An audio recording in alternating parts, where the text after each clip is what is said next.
Mummy आप इतना जल्दी खाना क्यों बना रहे हो? तुझे क्या करना है ये सब जान के? दूर जा, मुझे खाना बनाने दे। मुझे जानना है, बताओ ना। क्या हुआ, क्यों चिल्ला रहे हो तुम लोग? पापा देखिए ना, मम्मी बता ही नहीं रही। क्या जानना है तुझे? मुझे बता, मैं बोलता हूँ। यही कि मम्मी इतना जल्दी खाना क्यों बना रही है? आज सोसाइटी की मीटिंग है। अब सोसाइटी मीटिंग कब से होने लगी? होती है ओम, सोसाइटी मीटिंग होती है, उसमें ये सब बात होती है। हाँ, और सोसाइटी मीटिंग में सब लोग इकट्ठा होते हैं और फिर कुछ तय करते हैं। मम्मी मैंने जब आपको पूछा तब तो आप कुछ बता नहीं रही थी और मुझे भगा भी रही थी, और अब देखिए। अंश, तू बहुत मार खाएगा मेरे हाथ से। पापा ये मीटिंग किस बात पे हो रही है? ये रिपब्लिक डे पे है, यानी कि 26वीं जनवरी। हमारी सोसाइटी में रिपब्लिक डे सेलिब्रेशन होगा। हमारी इस सोसाइटी में पहला त्योहार, यानी कि बहुत सारा मजा, बहुत सारी मस्ती और फन। दादी ओम अंश के साथ घर पे रहती है, वही मम्मी और पापा मीटिंग के लिए चले जाते हैं। कुछ समय के बाद मम्मी पापा मीटिंग से आते हैं। मम्मी पापा क्या हुआ मीटिंग में? कैसे करेंगे सेलिब्रेशन? मीटिंग में तो बहुत मजा आया। वहाँ नए नए लोगों से मिलके बहुत अच्छा लगा। बच्चों तुम्हें पता है रिपब्लिक डे पे बहुत सारे बच्चे डांस करने वाले हैं। वहाँ सब लोग अपने बच्चों का नाम लिखा रहे थे। तो पापा आपने भी नाम लिखाया है क्या? हाँ, हमारे बच्चे भी किसी से कम थोड़ी ना है। आप लोगों ने हमारा नाम भी लिखा दिया, लेकिन हमें तो कुछ आता ही नहीं है। क्या मम्मी पापा, बस एक बार पूछना तो चाहिए था। ओ मंज, तुम लोगों ने तो पहले ही हार मान ली। दादी हार मानने की तो बात ही नहीं है, लेकिन हमें कुछ आना भी तो चाहिए। हमें क्या करना है और कैसे करना है हमें कुछ पता ही नहीं है। इसे हार मानना ही कहते हैं। ट्राई किया तुम दोनों ने? नहीं। तो फिर ट्राई करो। सब लोग तुम दोनों को देखने चाहिए, ना कि तुम दोनों वहाँ पे बैठे बैठे सब लोगों को देखो।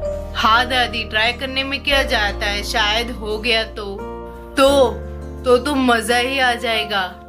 26वीं जनवरी पास आ रही थी, लेकिन ओम अंश ने अभी तक कुछ सोचा ही नहीं था कि उन दोनों को क्या परफॉर्म करना है।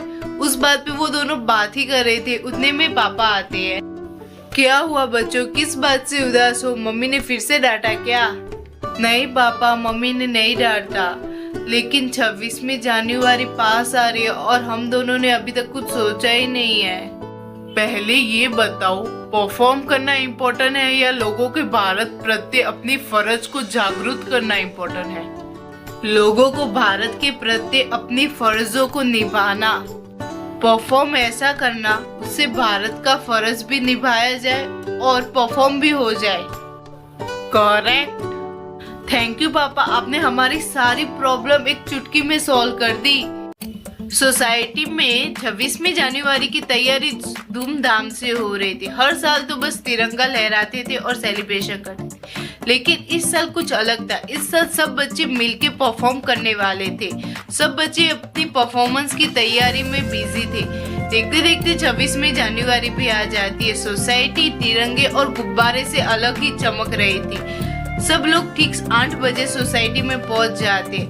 सबसे पहले ध्वजारोहण करते और तिरंगा लहराता है। तिरंगा लहराते हुए वंदे मातरम यानी कि राष्ट्रीय गान शुरू होता है। उसके बाद सब बच्चों की परफॉर्मेंस शुरू हुई। सबसे पहले कृषा और परी आते, वो मेरे वतन के लोगों पे डांस करती है।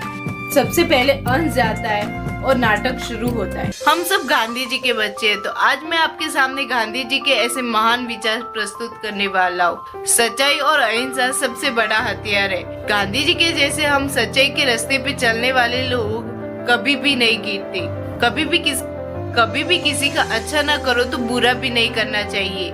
डर से नहीं, धैर्य से जीत होती है। यानी कि हमें हमारे जीवन में कभी भी डरना नहीं चाहिए, क्योंकि डर से डरोगे तो आगे कैसे बढ़ोगे। गांधी जी ने नमक चलाओ योजना शुरू की थी।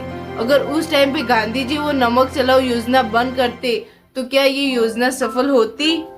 नहीं होती। अगर हमारे मन में ईमानदारी और सच्चाई है तो डर जैसी मामूली चीज क्यों होनी चाहिए। Thank you. आप सबको मेरा प्रणाम। मैं हूँ डॉक्टर बाबा साहेब आम्बेडकर। डॉक्टर बाबा साहेब आम्बेडकर ने बहुत कठिनाइयाँ और भेदभाव का सामना किया। उनको पानी पीने तक की अनुमति नहीं थी, लेकिन फिर भी वो कहते थे शिक्षा ही सबसे बड़ा हथियार है। पढ़ोगे नहीं तो बढ़ोगे कैसे?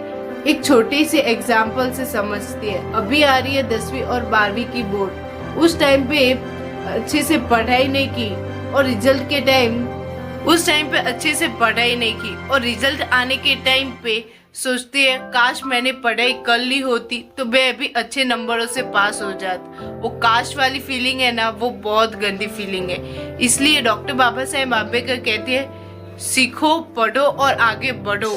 उनके जीवन में बहुत कठिनाइयां थी, लेकिन उनके बावजूद वो विदेश जाके पढ़ाई की है।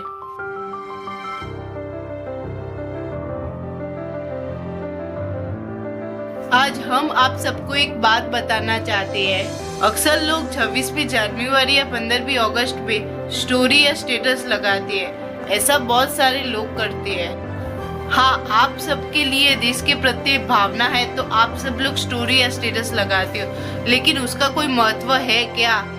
कोई महत्व नहीं है। स्टोरी या स्टेटस लगाने से कुछ नहीं होगा। खड़े हो, बढ़ो और भारत के लिए कुछ करो। हम सभी लोग तो है भारत का उज्जवल भविष्य। सत्यमेव जयते। भारत माता की जय हो।